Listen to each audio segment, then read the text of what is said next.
Le spectacle, lumière, couleur, images mobiles, objets spectacle. 1924. Avoir à parler du spectacle, c'est envisager le monde dans toutes ses manifestations visuelles, journalières.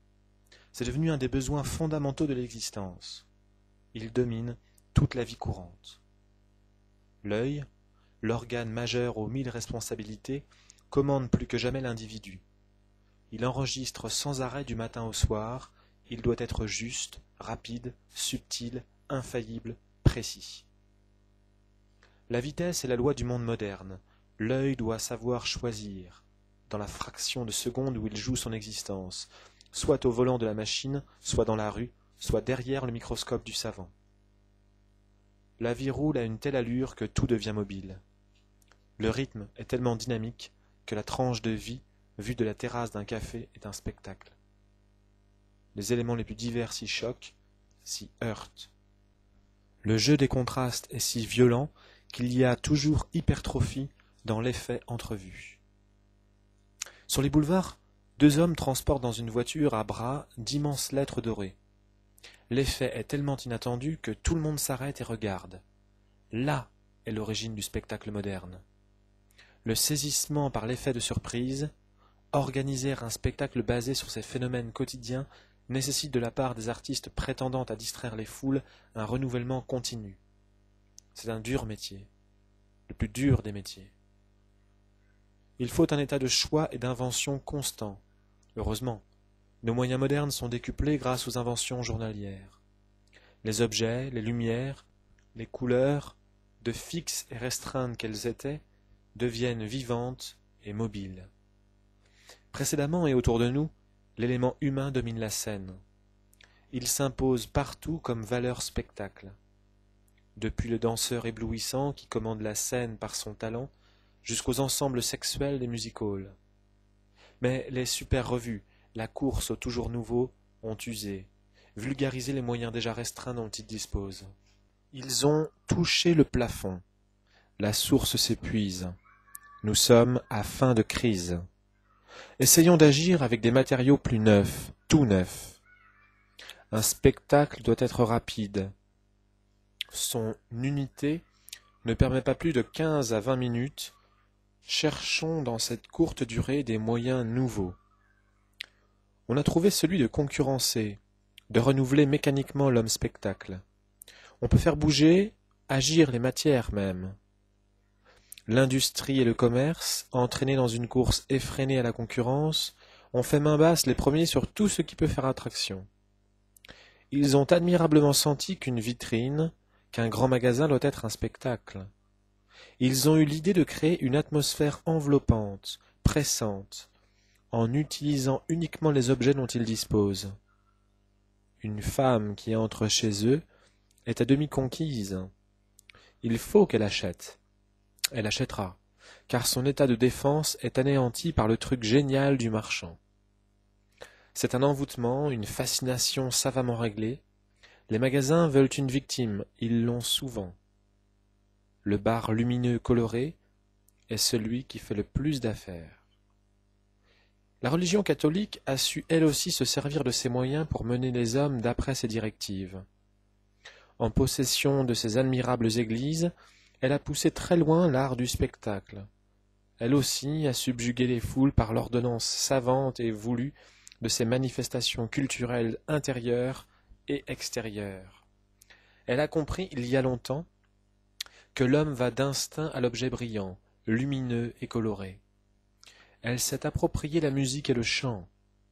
Si elle s'est imposée au monde, c'est qu'elle n'a négligé aucun des moyens visuels et auditifs de son époque. Écrasée par l'énorme mise en scène de la vie, que va taire l'artiste prétendant conquérir son public? Une seule chance lui reste à courir. S'élever au plan de beauté en considérant tout ce qui l'entoure comme matière première.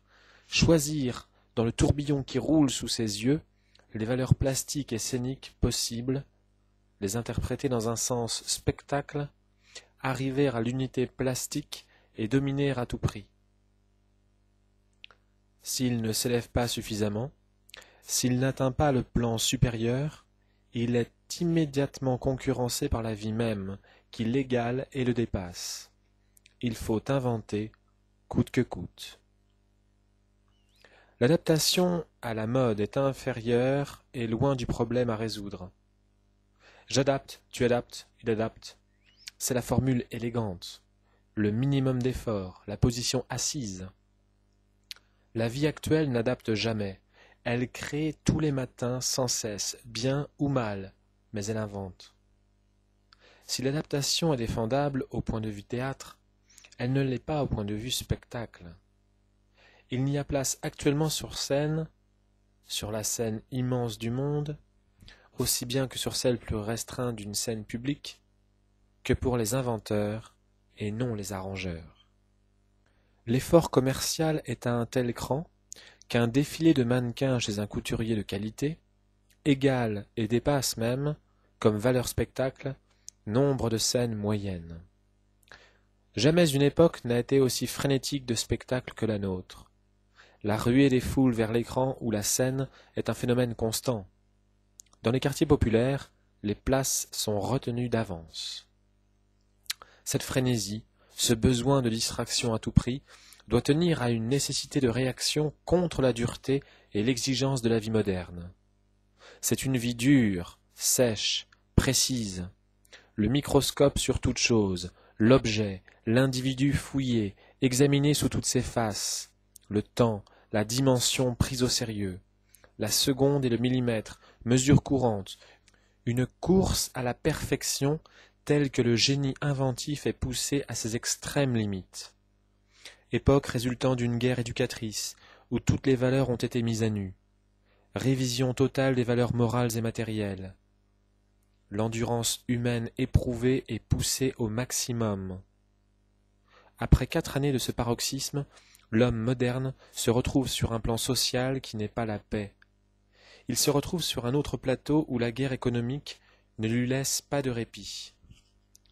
C'est un autre état de guerre aussi impitoyable que le premier. Tant que l'évolution économique n'aura pas donné à l'homme l'équilibre nouveau espéré, tant qu'il sera victime de la machine au lieu d'en être bénéficiaire, on assistera à ce phénomène journalier des gens qui se bousculent pour aller au travail, pour manger, et qui le soir se ruent au spectacle pour chercher une distraction à l'éreintement quotidien. Ils vont là comme des mouches à la lumière, fascinés, espèce de saoulerie qui se place entre celle des bistrots et celle des stupéfiants, poussés aussi par un sentiment obscur, peu saisissable, mais certain, un besoin de beauté, sur lequel je reviendrai tout à l'heure. Qu'a-t-on à offrir en pâture à cette demande énorme?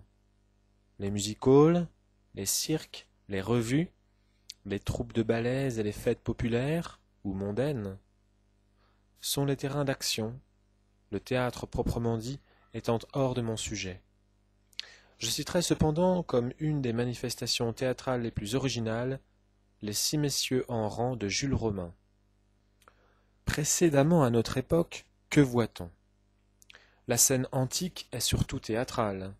La gesticulation, le déclamatoire, le dramatisme sont leurs moyens. Comme procédé plastique, celui qui nous intéresse et qui nous touche, c'est son masque. Elle a inventé le masque. Le masque domine la scène antique, et les peuples les plus primaires l'utilisent comme moyen de spectacle.